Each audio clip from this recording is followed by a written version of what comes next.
আসলে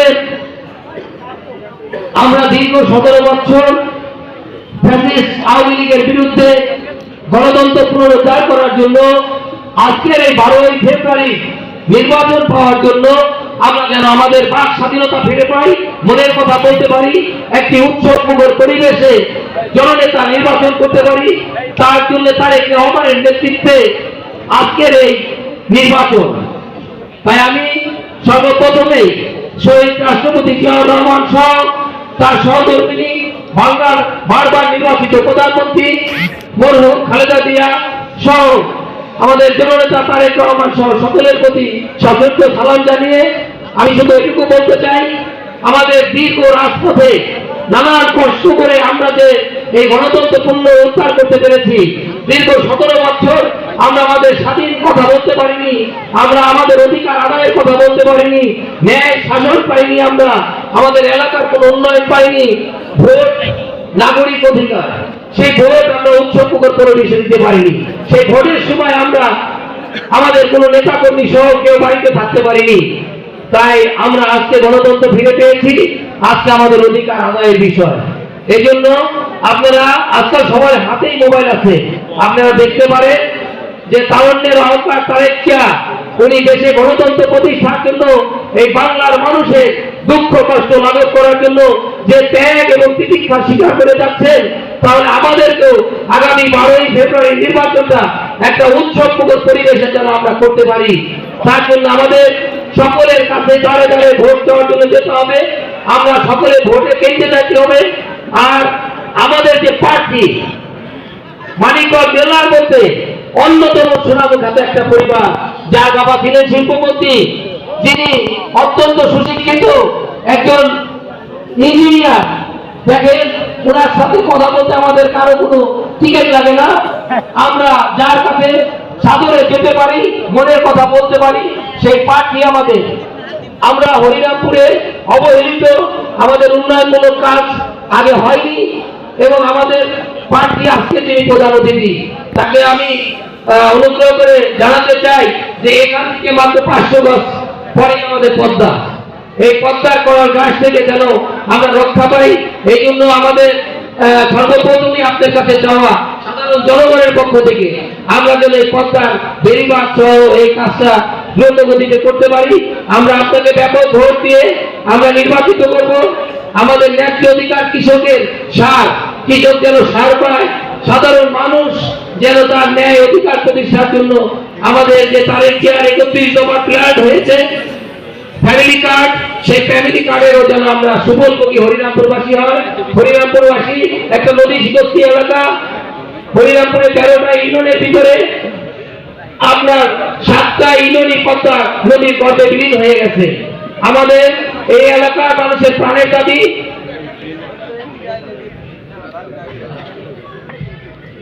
আজকে তিনি প্রধান অতিথি, তার কাছে আমার আরেকটা বড় চাওয়া, আমার এই বয়লা ইউনিয়নের সাথে সংযুক্ত রামকৃষ্ণপুর ইউনিয়ন, চালা ইউনিয়ন, এই রামকৃষ্ণপুরের মানুষ একটি কৃষক পরিবারের মানুষ, সকলে কৃষকের উপরে নির্ভরশীলেরা।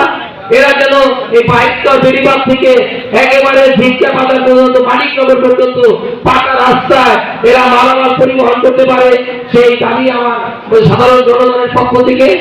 অনেক বক্তা এখানে এসেছে, অনেক রাজনৈতিক ব্যক্তিবর্গ, যাদের দীর্ঘ ত্যাগের বিনিময়ে এই ছাত্রদল, যুবদলে যারা আমরা রাত দিন এই পল্টনের প্রোগ্রাম করেছি, ঢাকা শহরে বিভিন্ন রাজনৈতিক প্রোগ্রাম করেছি, সেই সকল নেতাকর্মী যারা আজকে এসেছেন তাদের অনেককে আমরা পরিচয় করতে পারিনি।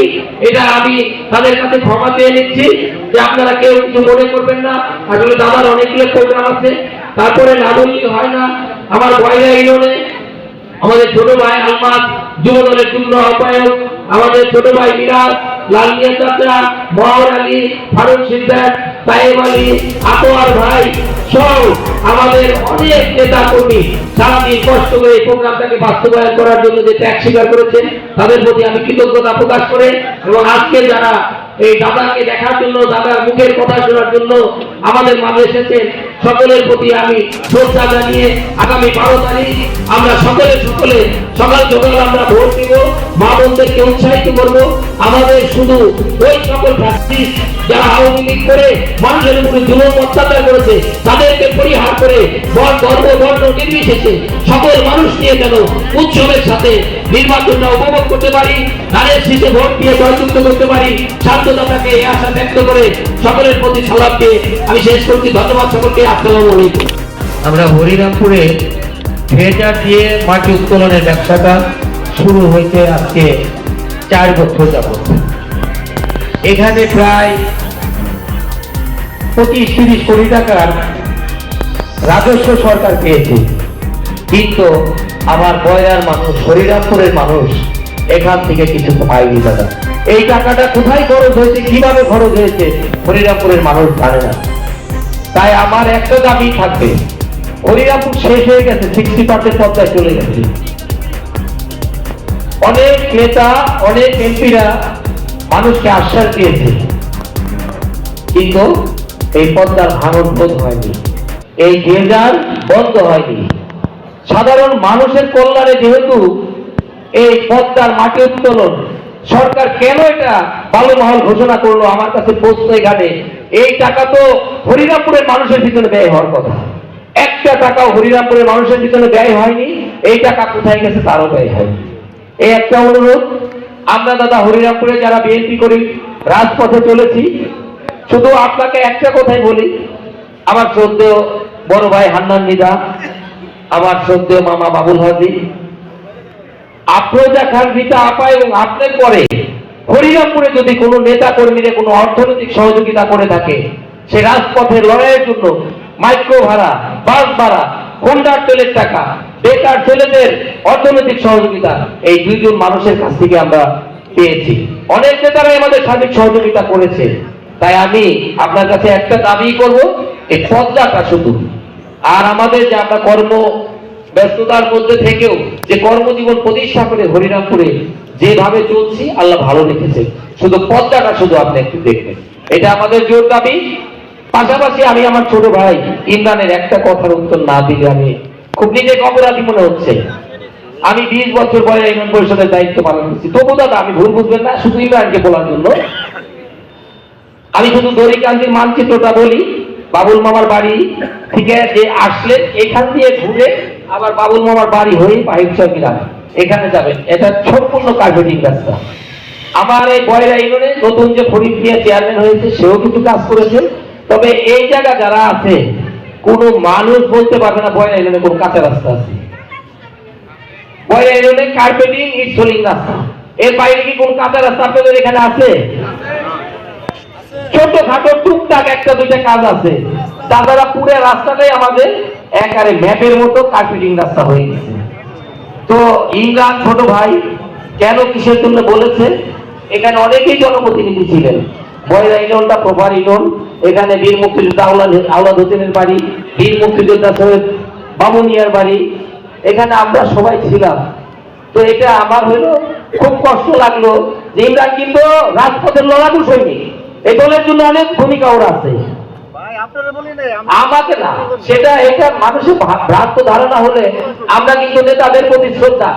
আজকে আল্লাহ অবশ্যই কামিয়াবি করবেন, 12 তারিখে আমাদের শান্ত ভাইকে জয়যুক্ত করবেন, এটা আমাদের আশাবাদ। অবশ্যই হবে। একেবারে তৃণমূল পর্যায়ে সব জায়গায় ঘরে ঘরে কাজ করা কিন্তু সম্ভব না। আপনি যেভাবেই বলেন, হরিরামপুরে হাসপাতাল হয়েছে, থানা হয়েছে, এটা কিন্তু জনপ্রতিনিধিদের নেতৃত্বেই হয়েছে। এই যে পদ্মা ভাঙার আন্দোলন হচ্ছে, এটা কিন্তু জনপ্রতিনিধিরাই করছে। তাই আমরা কোনো ভুল তথ্য দিয়ে কাউকে যেন বিভ্রান্ত না করব, এটাই আমার কথা। আমি দাদাকে শুধু বলবো, আমাদের এই মহামারী পদ্মা, এই পদ্মার উন্নয়নটা যেন অব্যাহত থাকে এবং এই ড্রেজার বাণিজ্য, এই বালুমহল যেন বন্ধ হয়, এটাই আমার দাবি। এটা কি আপনারা চান? ধন্যবাদ।